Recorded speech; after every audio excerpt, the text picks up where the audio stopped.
Welcome everyone, welcome to E-DECOLONIZE class number 6. I am getting situated. There is so much to cover tonight.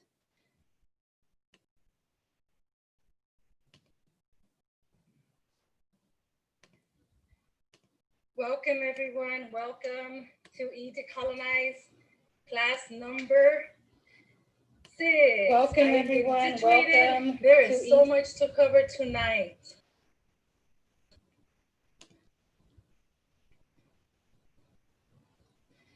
Okay, so thank you very much. My name is... Welcome to E-DECOLONIZE class number 6. Welcome everyone, welcome. There is so much to cover tonight. Okay, just getting my audio ready. Okay, so thank you very much. My name is... I'm getting my feedback ready, so here we go.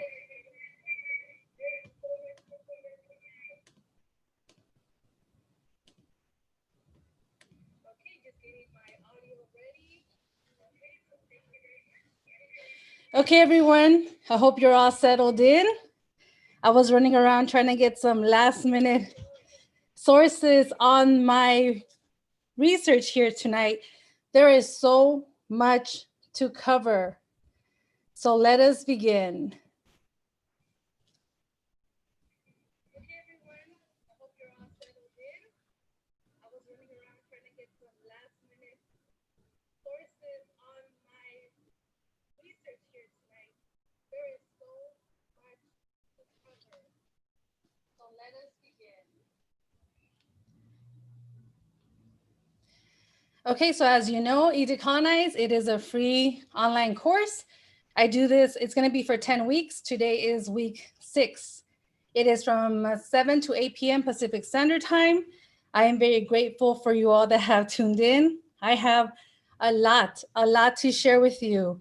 I think for visual quality, I did not put my video on myself. I'll talk to you with my camera towards the end.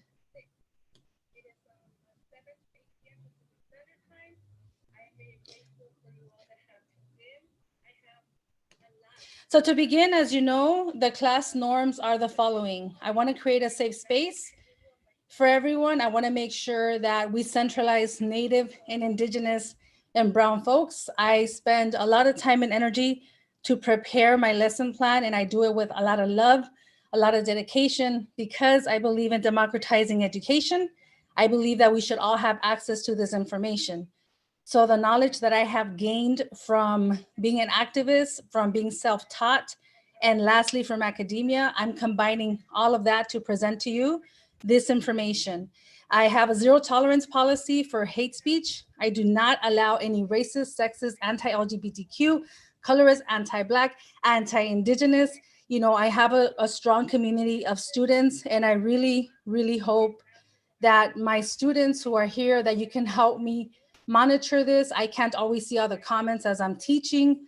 So I ask my students to please help me out. If you see anything that's toxic, I give you the permission to go ahead and block and delete those comments. You know, like I said, I work really, really hard to make this possible. This is 1 hour that I'm dedicating absolutely free to my community. So I will not allow for that type of toxic attitude or behaviors. And lastly, if you would like to donate and contribute to my work, I do have Cash App, Venmo, and Zelle. They are right there. They're also linked at the bottom of the video description. So I welcome any donations for any of you who have already contributed to my work. I am really grateful. Tlazokamati.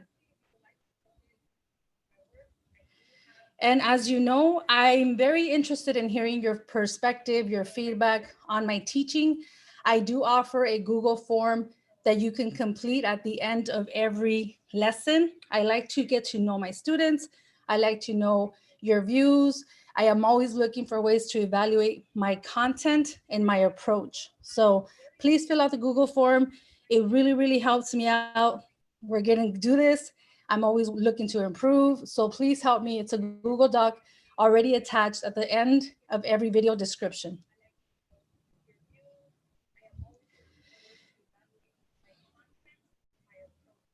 Okay, so we have so much to cover. I am so excited to be here with you tonight and talking about in my lesson number 6. We're going to talk about race. We're going to talk about the construction of race, the impact of the census 2020, and what this means to us as brown people, Native people.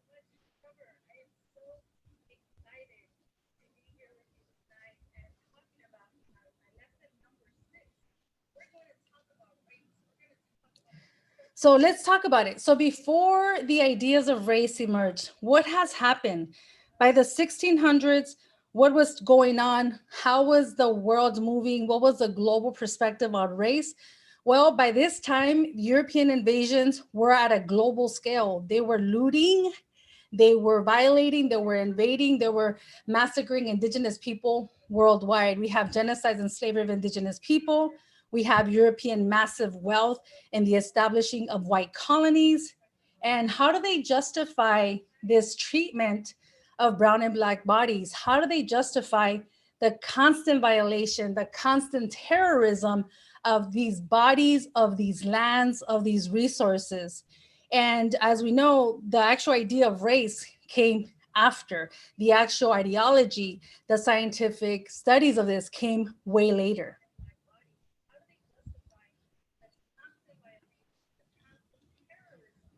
So tonight we're going to look at the etymology of race. When did this word first come? Where does it originate from? Well, if you look at the etymology online, you'll see that it started being used in the 1500s. It first was used to establish the connection between kinship, between families. If you see here, I have a couple of direct citations from etymology. Etymology is the history of terms, of concepts, as how they appeared in textual and conceptual ideas. So it says people of common descent, a word from 16th century from the Middle French race, earlier raza, race, breed, lineage, family. So originally, race was only attributed to family members, and that was how they considered kinship, how they passed down power, how they passed down inheritance, obviously through the European perspective and the European lens. As far as the world, there were other ways that people distinguished themselves throughout different indigenous communities. But because we're talking about the specific origins of the term race in this Eurocentric and white supremacist institution, we have to go to the root of their understanding and their creation of race. On the right side, you'll see a map of Johann Frederick Blumenbach's. He's actually the one that supposedly, drew out the 5 races, right? And he looks at the Caucasian or white, the Mongolian or yellow, the Ethiopian or black, and the American or copper colored, and the Malayan olive colored. It was basically grouping non-white people into specific categories. So more specifically, when we're looking at race and how white people justified racial differences, we have the earliest, definitions and the earliest establishments of what race was by Carol Linnaeus. As you may know, he's very popular for being the person that, actually gave categories to plants and zoology and actual taxonomic basis, but he was also interested in categorizing and placing hierarchies on so-called races, the distinctions among so-called humans, right? So this is a direct quote from his definition. And under his definition, the Americanos, which falls under Native peoples, he said they were red, choleric, righteous, black, straight, thick hair, stubborn, zealous, free, painting himself with red lines, and regulated by customs. In contrast, the way he defined and described the European, the white Europeanists, he said they were white, sanguine, browny, with abundant long hair, blue eyes, gentle, acute, invented, covered with vestments, and governed by laws. So we see here the expression, the concepts, laying down the foundation or what was being viewed as a world at the same time of indigenous genocide, African slavery. We're looking at Europeans who are trying to find in the world of science and trying to categorize supremacy in a way that's going to justify their worldview. So they were very intentional with how they were trying to manage this. All of a sudden, they have all of the stolen resources and stolen land. So without having to look at the crimes that they committed, they were trying to find other ways to prove their supremacy. So when people say, oh, well, it's not about race and we shouldn't talk about race. Well, my question is, you know what? We didn't invent race. We didn't come up with this concept. We've been categorized by the European concept of human division and human ideologies for centuries. So if anything, we're trying to correct and we're trying to deconstruct and decolonize these ideas. And as you see on the right-hand side, we're starting to look at the emergence of criminology, right? We're starting to look at how even the brain, right, and the skulls are starting to be, they start investigating them as far as brain power and trying to denote and trying to physically show the inferiority of indigenous people and other people of color. So they're really trying. I mean, they really worked hard to express this racist view of the world and how they were going to continue subjugating our people. So as we continue on with white supremacy, as we continue on with the enslavement of indigenous people, the disruption of our lands, then we have the actual political expressions of what race is. We have the actual judgment of indigenous people. So here we have Andrew Jackson and Theodore Roosevelt. Andrew Jackson said that those tribes cannot exist surrounded by our settlements and in continual contact with our citizens is certain. They have neither the intelligence, the industry, the moral habits, nor the desire of improvement, which are essential to any favorable change in their condition. Then we have Theodore Roosevelt. I don't go so far as to think that the only good Indians are dead Indians, but I believe 9 out of 10 are. And I shouldn't like to inquire too closely into the case of the 10th. So what we're looking at here is a political justification for the stolen land of our Northern brothers and sisters and finding the rationale of whiteness that really looked to dehumanize our indigenous brothers and sisters from up north. And as we find this is directing policy. This is at the midst of what they're creating as supposedly white power. And it's really important that we understand that these are people that our kids are studying in school, in textbooks, right? These are the ways that they viewed us as a people, but yet these quotes do not make it to our kids' history textbooks. That's why it is so important that we educate our kids, that we educate ourselves on the truth behind these settlers.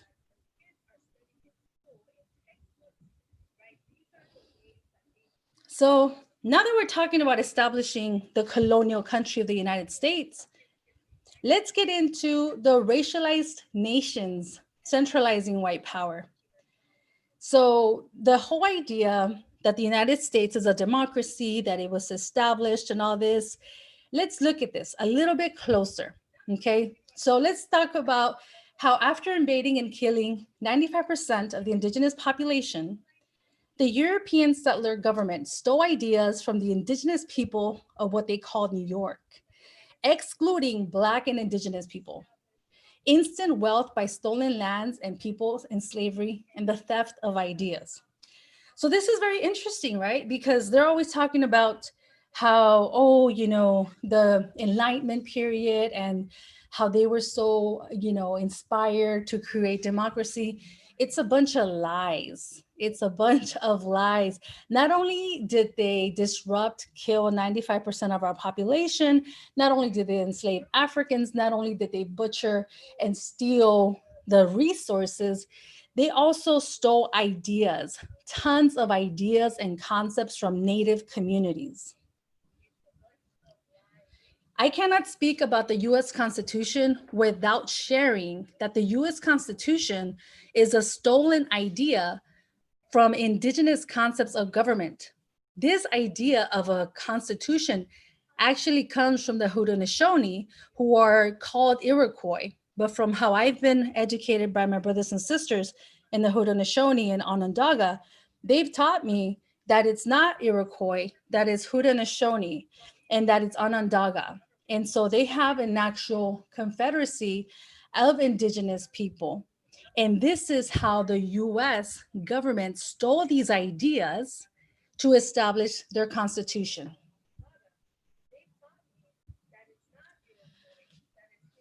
So if we look at the studies of our relative Terry Hansen, she's an independent journalist with violence in Indian Country and Today, Indian Country Today and Yes Magazine.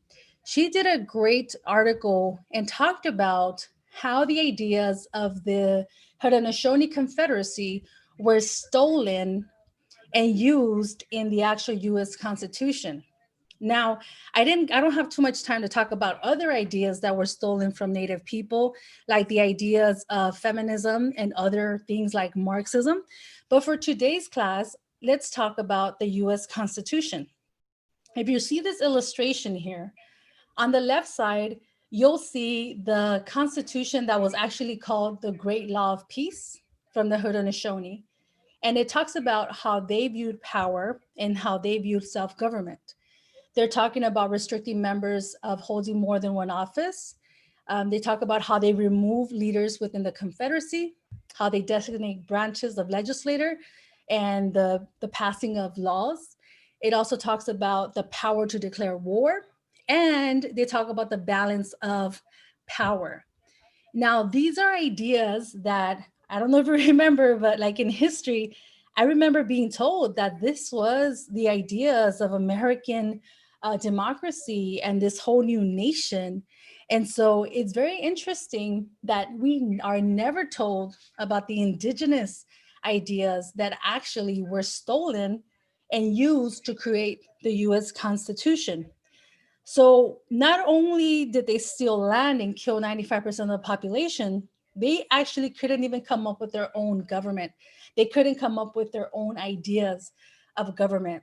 So let's talk about that. Let's be very cautious and make sure that our kids, especially our kids that are in junior high and high school, when they start taking their classes of US government and politics, they should know this history, absolute history.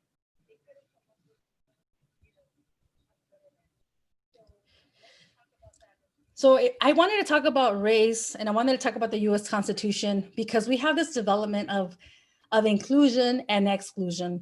Who belongs to this white club? Who does not? Who belongs to the wealth and who does not?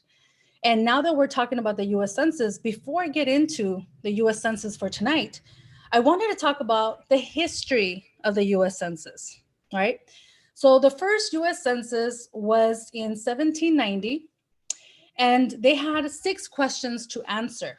The 6 questions that belonged on the 1790 census were number 1, names of the family members in that household, the number of free white males, 8 free white males, 3, the number of free white males under the age of 16 and over the age of 16. Question 4, number of free white females. Number 5, number of free other persons. And number 6, number of slaves. So why is race important in 1790 in the United States? It's because only free white men who owned property could vote. Race was a prerequisite of voting. The original intent of the US Census was to limit who votes and creates policy.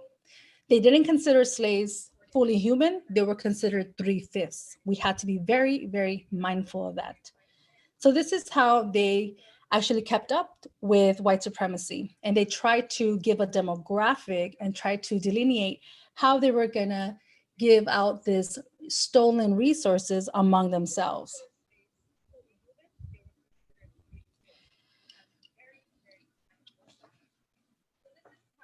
And now we're looking at the history of the US Census as it pertains to our people, brown people, Native American people, Mexicans, Central and South American people.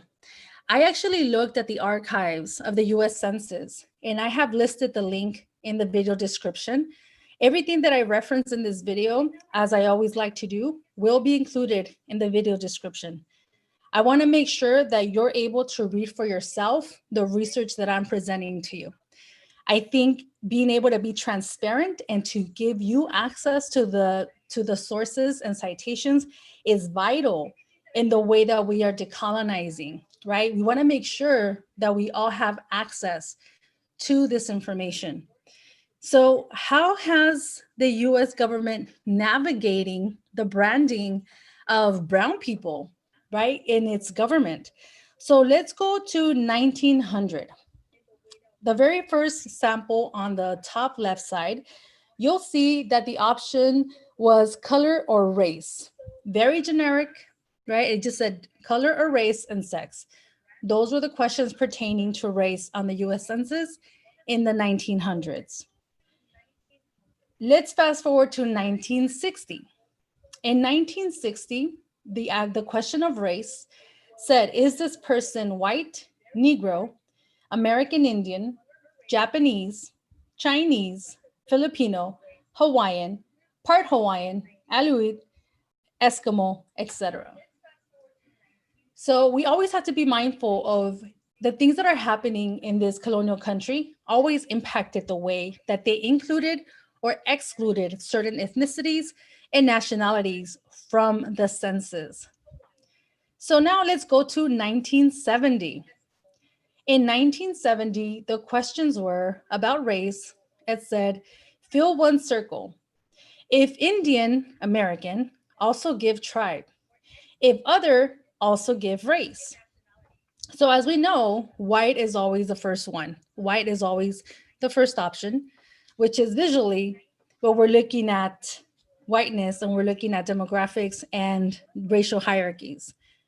So it's always white, number one. So we have white, Negro or Black, Indian American, Japanese, Chinese, Filipino, Hawaiian, Korean, other, print race. Okay. Now we're looking at 1980. In 1980 is the first time we see the actual appearance of Spanish, Hispanic origin or descent. And now we're looking on the right side, right? What are the options? It says no, not Spanish, Hispanic. Yes, Mexican, Mexican American, Chicano. Yes, Puerto Rican. Yes, Cuban. Yes, other Spanish, Hispanic. Now, I wanted to share something very powerful because in the census of the year 2000, we have, and this is from LA Times article, and if you notice, LA Times, New York Times, they cover the census tremendously because as we know, it's what governs and runs the economic system of this country because they market everything according to race and ethnicity. And so this is a very powerful quote, right? It says, in the census 2000, almost half of those who reported their ethnicity as Latino reported their race as white. This is extremely, extremely important to denote, okay? So I remember in the year 2000, 2001, I remember reading articles about how our people in East LA, about 40% of them, 30 to 40% marked white in the US Census. I also remember reading how Antonio Villaraigosa marked white as his race. And again, he's supposedly progressive, that he was in Mecha when he was in college. But yet when it came to identifying on the census, Antonio Villaraigosa, who exploits supposedly being of Mexican heritage, when it came down to it, he identified as white. This is important because of what we're going to be talking about at the end of this class. Remember, almost half of the people that reported their ethnicity as Latino in the year 2000 census, almost half of them reported their race as white. This is really important.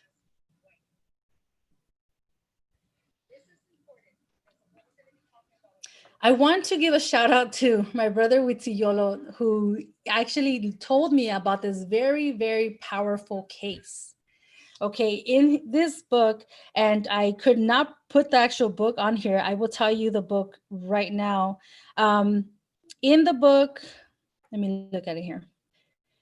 This comes from Recovering History, Constructing Race. I will list this on the video description.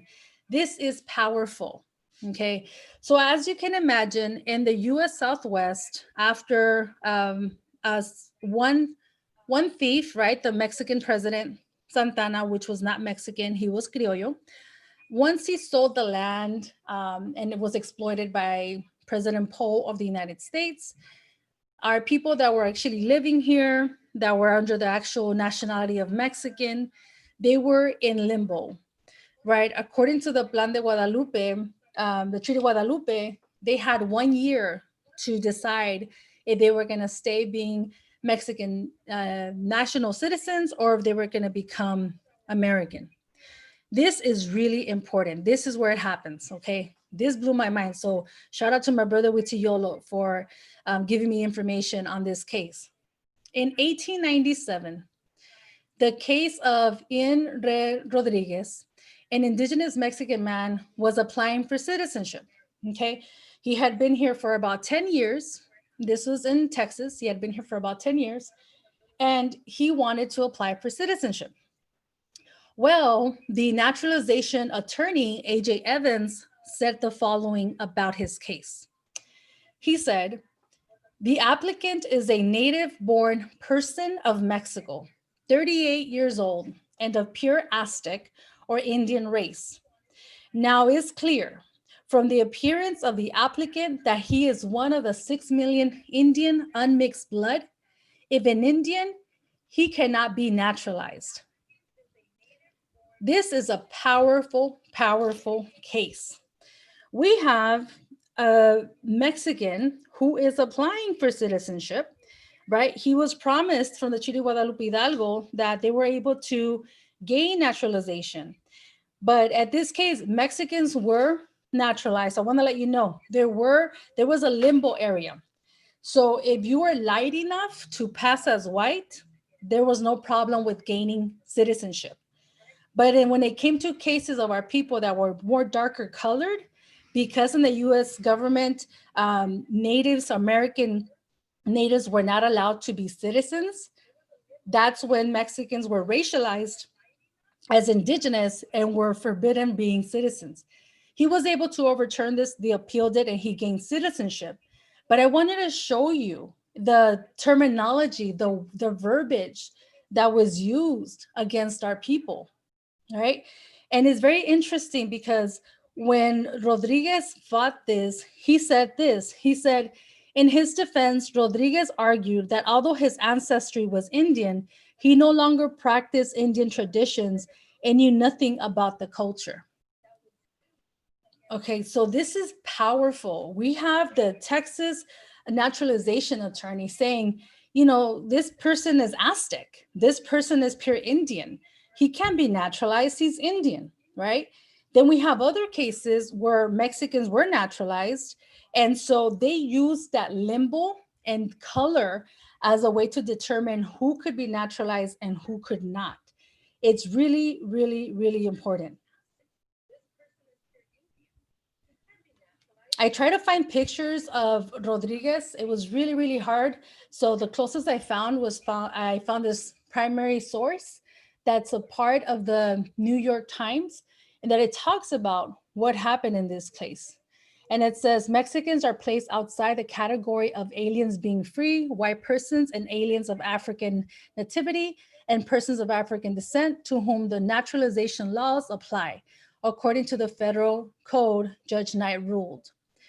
So this shows you that the existence of Mexicans under a lot of the times these naturalization laws were really governed by white supremacy, were really governed by this idea of whiteness.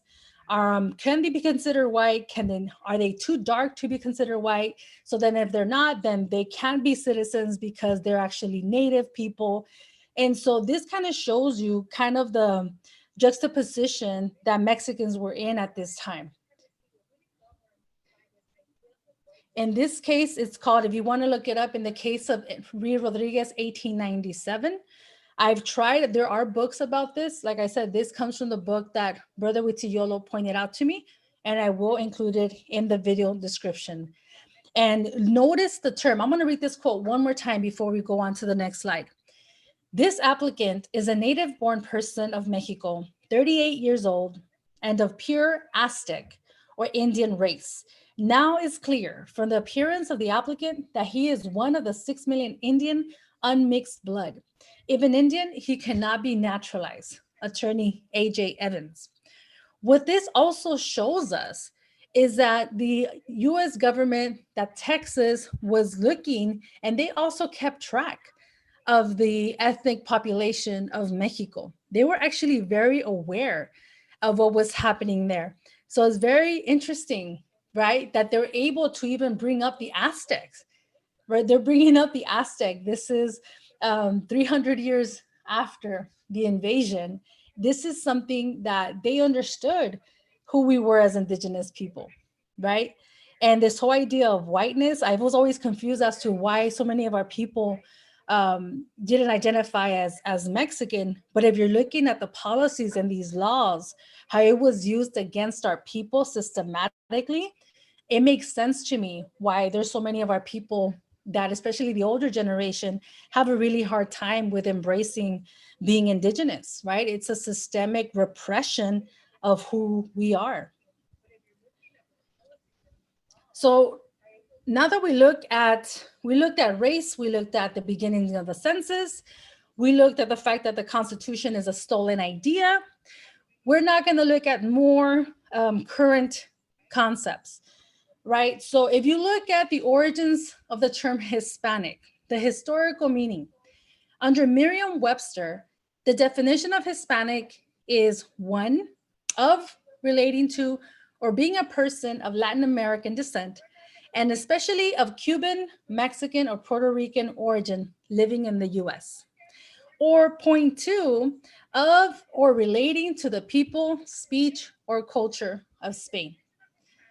Notice that Hispanic, by itself, if you just look at Hispanic by itself, it means Spain. It means European, right? And so they're trying to merge it and mix all of us under this category. And as we're going to see, this is very intentional. This is very political. This is very capitalistic.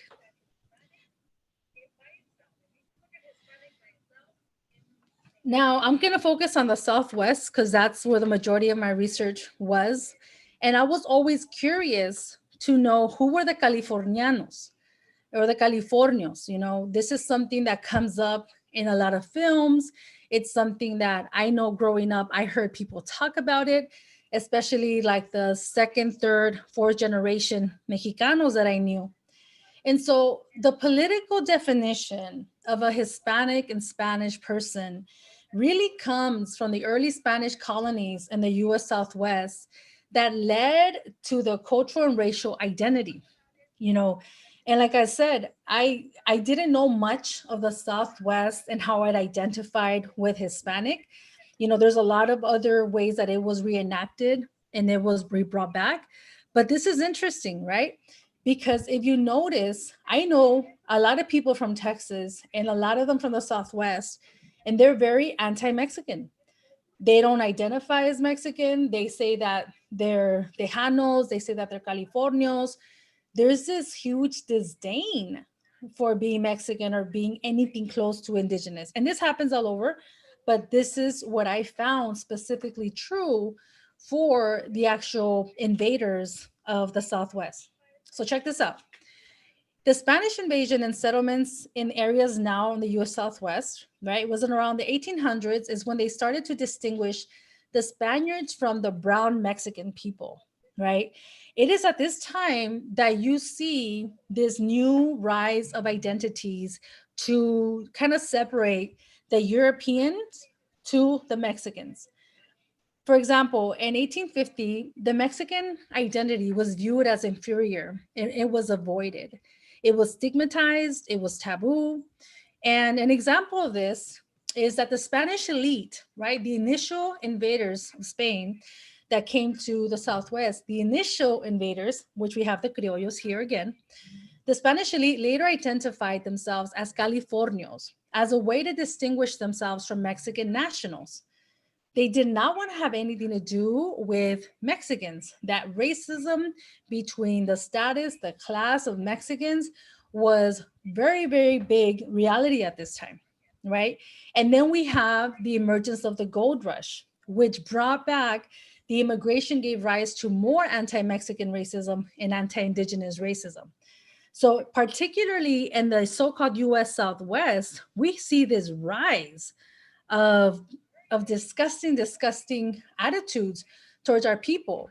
So for example, if you look at the Placita Olvera here in Los Angeles on Tongva territory, you're gonna see this very pro-colonial, this very pro-Spanish settlement attitude, even though a lot of the traditions, a lot of the food, a lot of the culture is Mexican, is indigenous, but there's still this very huge emphasis on the Spanishness of Olvera Street. There's a huge emphasis on the whiteness of Olvera Street. And it's important to call it, it is a settlement. It is a colony. It wasn't something that our people use as a point of pride. It's what our people use today because we have no cultural centers. We have nothing that's really empowering our communities. So these things are actually being transformed by our people. And so the more problems that we have with the term Hispanic or Latino, it continues, it's multifaceted. So basically, the term Hispanic, it erases indigenous identities with pro-colonialist Eurocentric identities. Like I said, Hispanic means from Spain, right? Hispanic means from Spain. There is no challenging that. There is nothing to do with that. I'm speaking English. I've been speaking English this whole time, right? 37 minutes speaking English. Does that mean I'm British? No, it does not. Does that mean I'm going to celebrate my British culture, my British pride? No, it does not. So what we have here is a visual representation of who is a Spaniard. Hernán Cortés was a Spaniard. Enrique Iglesias, he's not too popular nowadays, but he's a Spaniard, right? These are Spaniards, people. These are Spaniards. Now, our people on the right side, these are our ancestors. These are our ancestors that were violated, enslaved by the Spaniards. They are not the same thing. An indigenous person is not the same thing as a Spanish person. So speaking the Spanish language does not make us Spanish, just like speaking English does not make us British. This is very easy, it's very logical, right, to follow, but a lot of people don't understand this, right? And they force on us this category of speaking Spanish. And to me, it's like, why don't we group all people, all brown people that speak English into one category? Let's call Black people, Asian people, and all other, Southeast Asians, let's call them all Britannic because they speak English. That's problematic, right? And I haven't forgotten about the term Latino. The term Latino is also problematic. It is not proper. I don't care how we try to disguise it, how we try to revise it, how we try to change it. Latino are the Southern Europeans. It's the Italic language spoken in ancient Rome, fixed in the 2nd or 1st century. It established as the first official language of the Roman Empire. A Latino is also a native or inhabitant of Latium, of ancient Rome, right? And so my problem with this, and a lot of us have been saying this is not new. This is not new. You just have to look at the word and you just have to look at geography and you'll see the big problem with this. So we don't even speak Latin. We're not speaking, the ancient Roman language. And so this whole idea that we're Latino, Latina, Latinx, You know, and my respect to the LGBTQ community, my respect to our two-spirit brothers and sisters, non-gendered folks, non-gender binary, but putting an X to a European settler term will never include us. It will never properly represent us, right? It is still a genocidal term. It still seeks to dismantle us and erase us as indigenous people. So it does not matter what we add to it. It does not matter how we spell it. To me and to many of my relatives, this is a pro-colonial term meant to erase our identities and our diversity as indigenous people.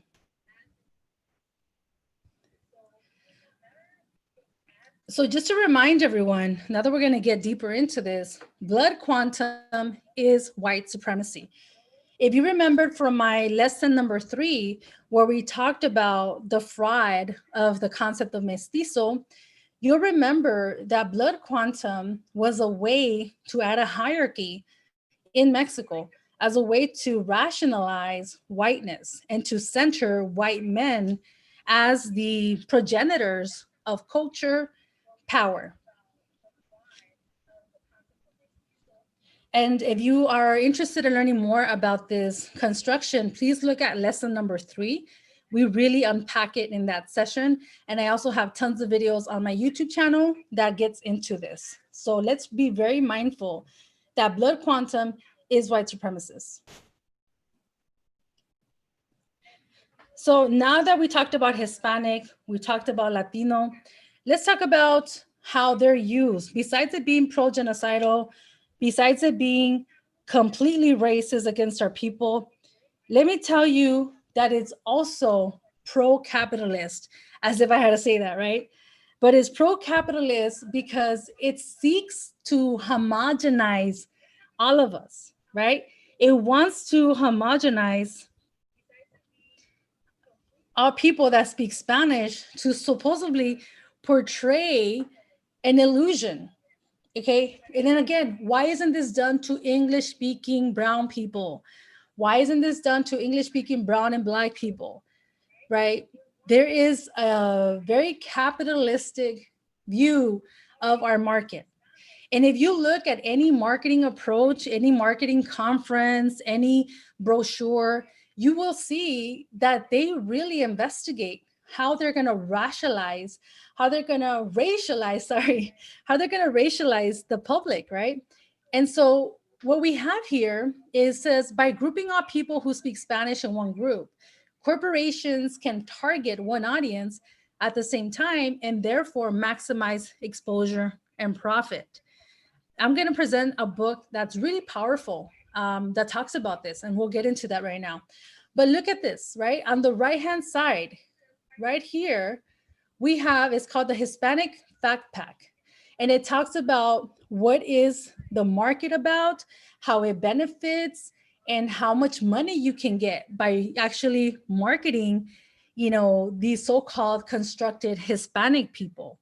So this is really, really important. And if you've noticed, the people that they put, which has to do with the racism in Spanish-speaking media, it has to do with portraying straight up Europeans, right? Straight up white people who speak Spanish on the cover, like Salma Hayek.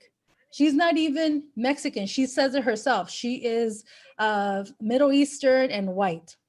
She doesn't care about Mexican people, right?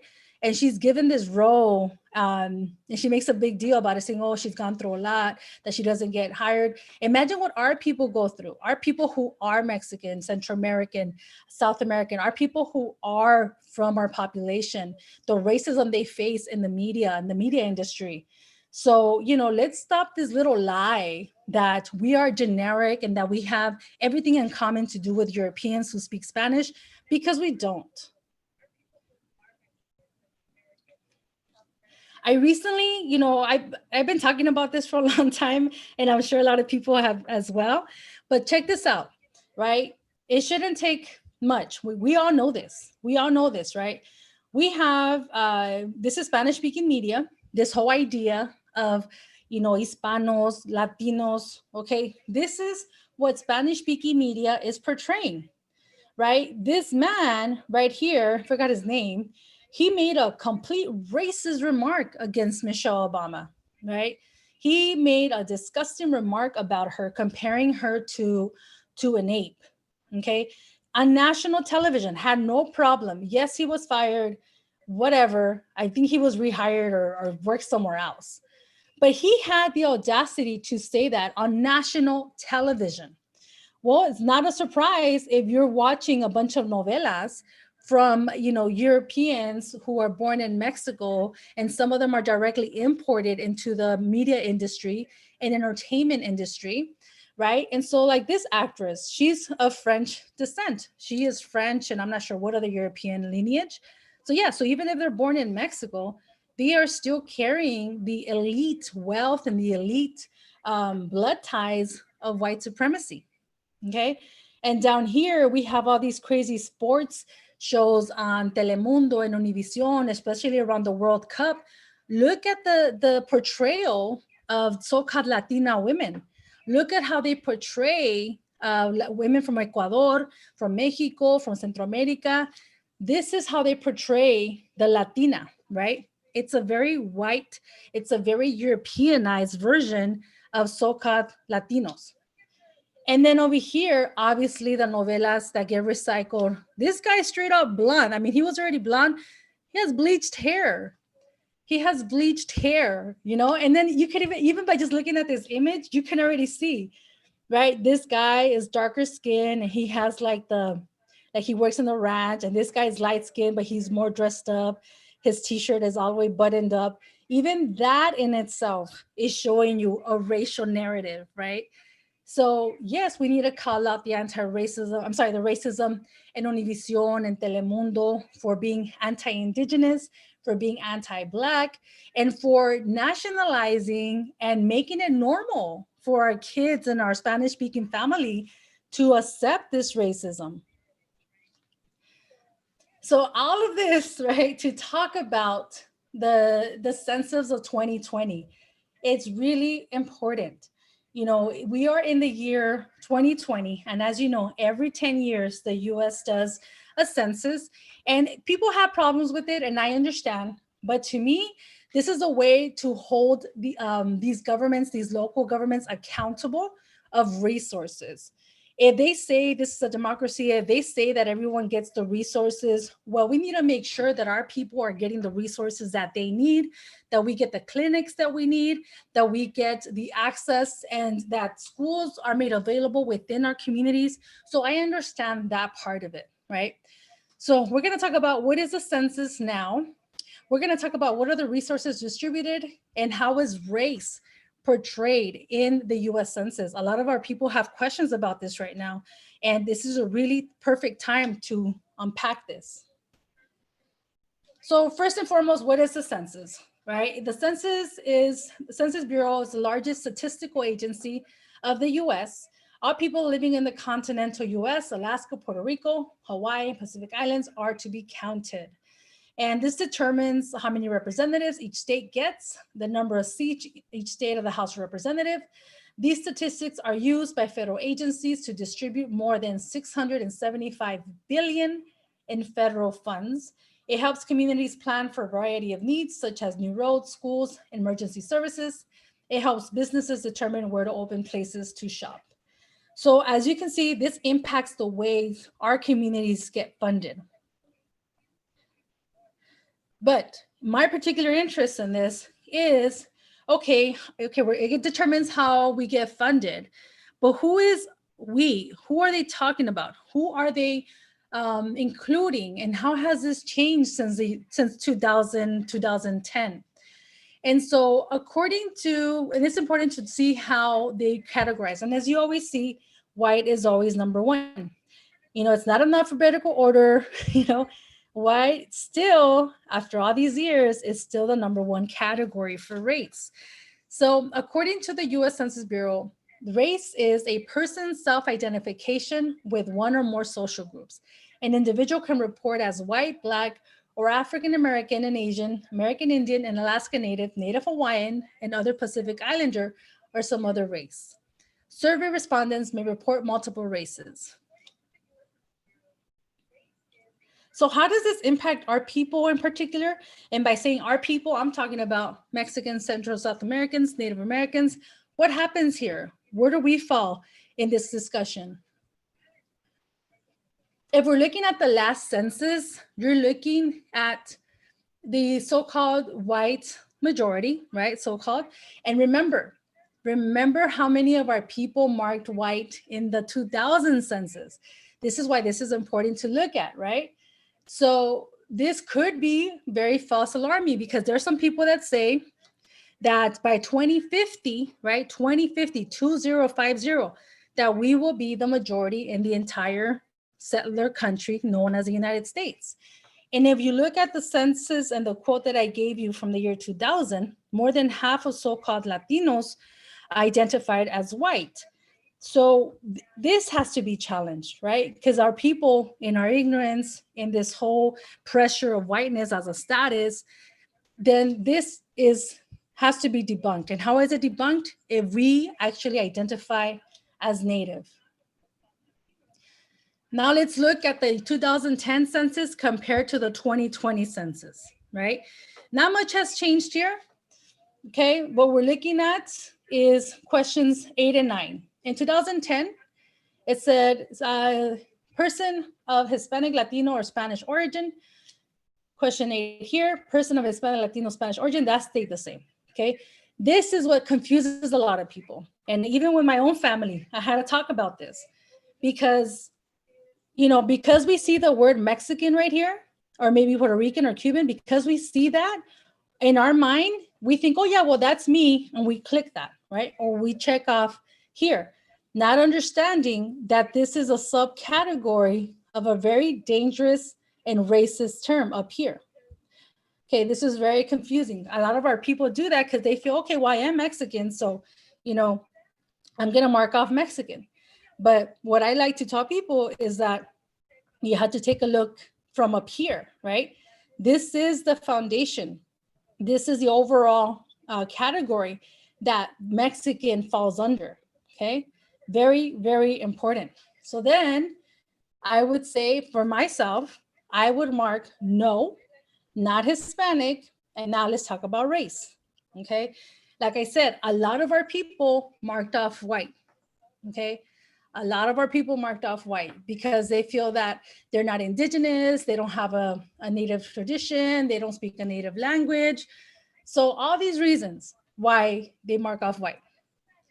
And this is very interesting because in a culture of white supremacy, and a culture that teaches us to be ashamed of who we are, being ashamed of our features, it is really important to understand that we are not white, okay? If you look at the third category, let's go to 2020, the third category says American Indian. And this was very interesting to me. It actually says print name of enrolled or principal tribe or tribes.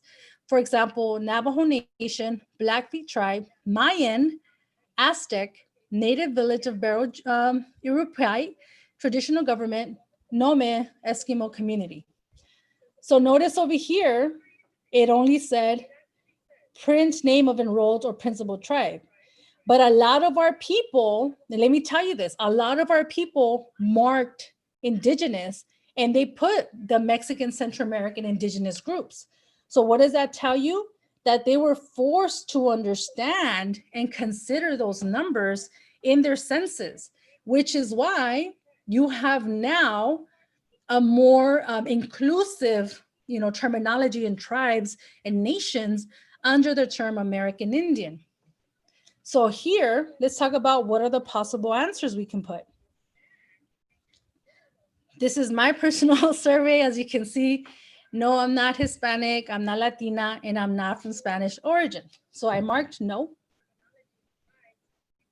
And let's look at this, right? The Census 2020 actually presents us an opportunity to reclaim who we are, okay? Hashtag ID Native 2020, our relatives from Brown Continent, they did this hashtag and they've been fighting really, really hard these last few years to push our people, raise awareness that we're actually indigenous people, we're Native people. Okay, so a lot of people say, well, I'm not sure what specific tribe I belong to, what nation I belong to. And I say, you know what? Just because we can't pinpoint exactly where we come from, it doesn't mean that we're automatically white people. That's not the logic. You get what I'm saying? Like, just because you don't know and you've been displaced historically through genocide, through occupation, that does not mean that you are not indigenous. In my particular case, in the study that I've done on my own particular family tree, I've learned that the last of my great grandfathers, he was the last to speak Nahuatl. So in my particular case, I feel very connected to the Nahuatl language. Now, what native nation it was, I've heard that it was Wirarica, and I heard that it was Purepecha, um, and through my father's side. But again, I don't have a problem, right, marking down Nahua, marking down Mesoamerican, Kashkan, Chichimeca. There's so many options for us. And let me just, empower you and encourage you that we have to remember that identity is power, right? Identity connects us to the land. It honors, this is an opportunity for us to honor the way that our ancestors named the world, the way they described themselves, the way they described the world. It's an opportunity for us to honor the identities that connected us to our ancestral lands, right? We have to refuse these colonial identities that erase us as a people, right? These identities are meant to disconnect us from our land. It's meant to disconnect who we are to this land because it's power. Imagine that. We are gonna be the majority by 2050. And when they say Hispanics, we know who they're talking about. They're talking about us, right? We're gonna be the majority in about 30 years. Okay. If we don't decolonize, if we don't reclaim who we are, we're going to be walking around pretending or thinking that we're white people, and we're still going to be, our wealth is still going to be stolen. We're still going to be identifying with the colonizer, and we are not going to have our economic power. So this is really, really important, right? This doesn't happen to other people as much as it happens to our people. They want to connect us to identities from Europe because they don't want us to connect to the land that we are on. Collectively, as indigenous people, this is our land, right? 500 years of disruption does not erase 30 to 40,000 years of who we are as a people. We have to resist demographic genocide. And to end tonight's section, I want to share a story with you. This didn't happen 50 years ago. This didn't happen in the 70s. This didn't happen in the 80s or 90s. This didn't even happen in the early 2000s. Let me tell you how this actual erasing of who we are as indigenous people is happening right now as we're doing this class, this moment, this second. My best friend, let me share this with you. And I have her permission to share this, okay? Her beautiful, beautiful baby was born November 2019 in Kaiser of Downey, California. The second day after she gives birth to her baby, she's obviously it's a very powerful experience, right? She's like going through these emotions, like it's a lot to deal with. So the registration clerk of the hospital, gives her some forms to fill out. And on those forms to fill out, because they make you fill out paperwork, and they review it as proof to give to your insurance company so that you can get your social security card and all that. Well, let me tell you what happens in 2019 at Kaiser hospitals.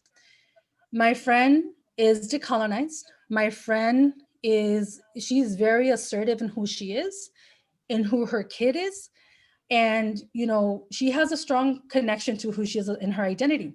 She fills out the document. She puts American Indian as race, and she puts Mexican, right? She gives a paper to the clerk, and the clerk comes back and says, "You don't understand the question." And my best friend answers, "I do understand the question. This is my child. I'm educated on this issue. It is what it is." And the clerk was upset and told her again, "You don't understand this question. You don't get it." And let me tell you something.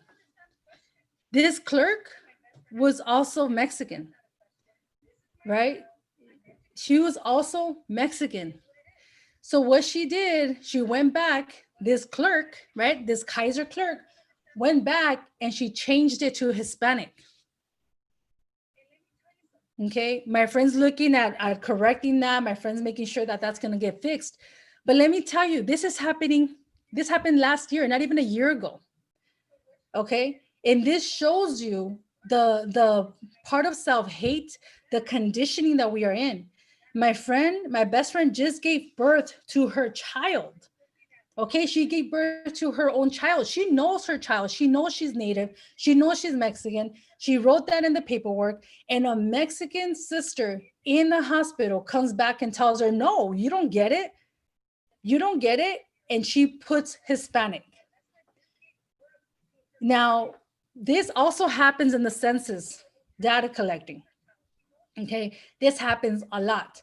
When the people go out there and knock on the doors of our people, and our people are being assertive and being indigenous, they will go ahead and say, oh, but you're not of a tribe. No, you're not American Indian. No, you're not, you're Hispanic.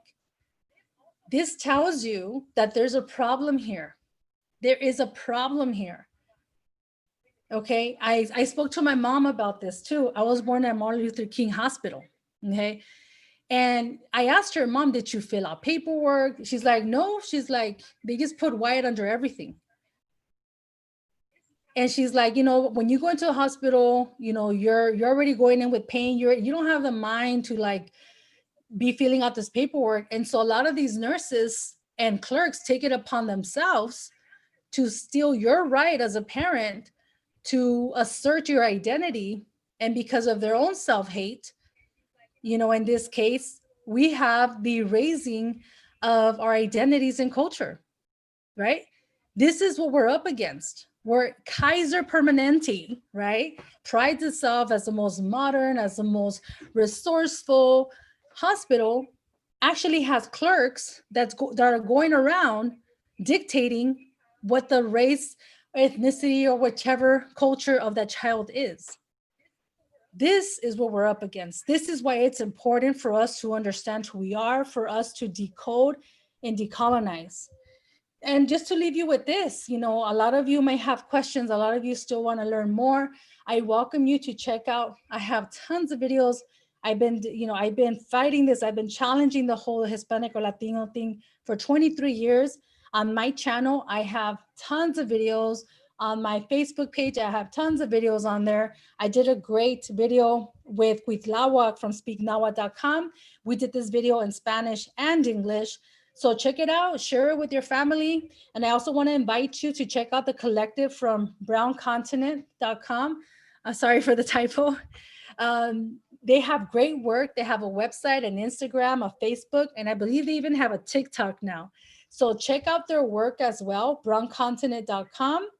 They have downloadable PDFs that explain this in Spanish and English.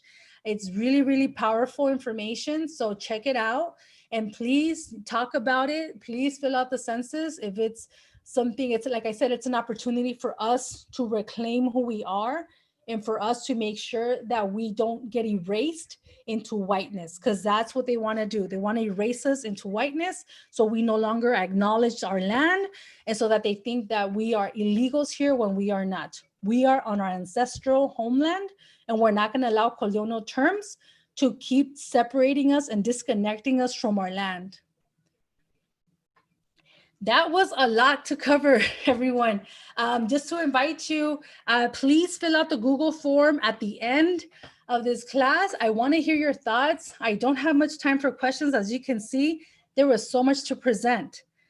But I want to announce next week for E-DECOLONIZE number 7, I am very excited to talk about very, very important topic. We're going to be talking about decolonizing your quinceañera and other hijacked indigenous traditions with my guest brother co-teaching. It's going to be with Theodore Roosevelt.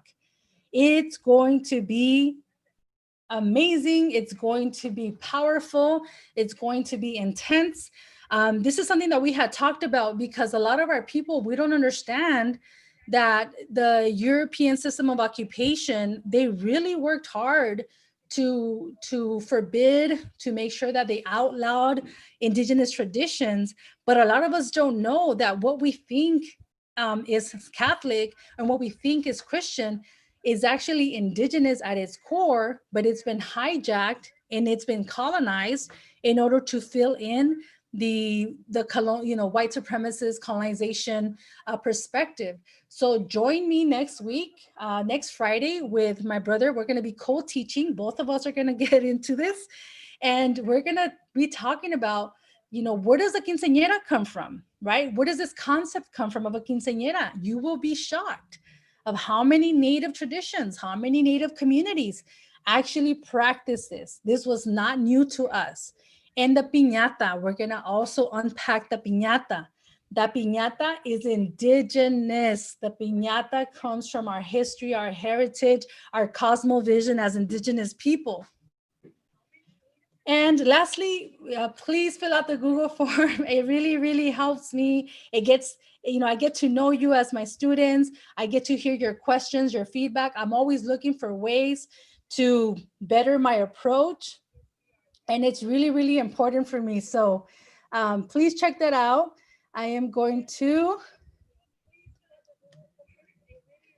here I am. I didn't want to show video tonight because, there's just so much things. And then sometimes, the screen is cut off a little bit. But yeah, I just wanted to say, Claso Kamati, thank you for tuning in tonight. It was, it was a lot of work, as you can see. I work hard to present this, to make sure that I am as clear as day, because as an educator, as a historian, I like to back up what I say. I want you to know exactly where I get my sources from. I want you to be able to read for yourself where I get this, because I think it's important that as we're decolonizing, that we're transparent with our research, and we make it accessible for everyone, because it's hard, right? It's information, it's knowledge that not a lot of us, have access to or know it's out there. And I see my purpose, my goal as an educator is to be the person, right? Like kind of like the middle person, to introduce and share with you what I've learned, what I'm learning, and I keep learning. I'm presenting to you at this moment what makes the most sense, the most accurate information that I have studied and I could vouch for.